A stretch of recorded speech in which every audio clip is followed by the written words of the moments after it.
Luigi Mangione is now claiming that his arrest at the McDonald's was unlawful. Now, if it was unlawful, they can go and arrest him again tomorrow, but that's not why this is important.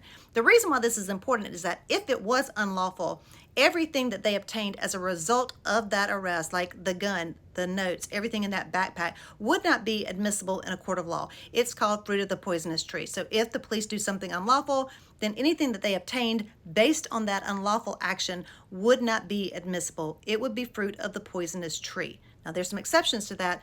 I don't see one applying in this case. If the arrest is unlawful, none of that stuff comes into evidence. So, was it unlawful? Well, Luigi Mangione is saying that they approached him under unreasonable circumstances and for specious reasons.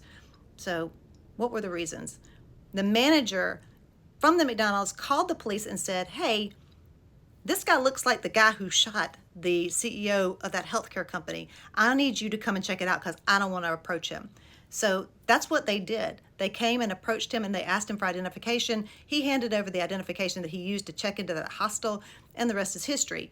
But the case law on this is from a 1968 case called Terry versus Ohio. In that case, the Supreme Court said that if you have a reasonable suspicion to believe that a person is engaged in criminal activity or could be armed and dangerous, then you have a right to stop and frisk them. Now, there are states that have a stop and identify yourself law. Pennsylvania is not one of them. They had to have a reasonable suspicion that he was engaged in criminal activity. They've got the McDonald's manager saying that he looks like the guy who shot the CEO. They see him and he looks like the guy who shot the CEO. So they then stopped him and asked him for identification. Now, his defense lawyers are trying everything they can, and good on them. This is a good argument because there's probably not going to be very many good arguments for this guy. So they're hitting every single one. You can bet that they will from the beginning until the very end, and we'll see how it goes. I don't see this working though.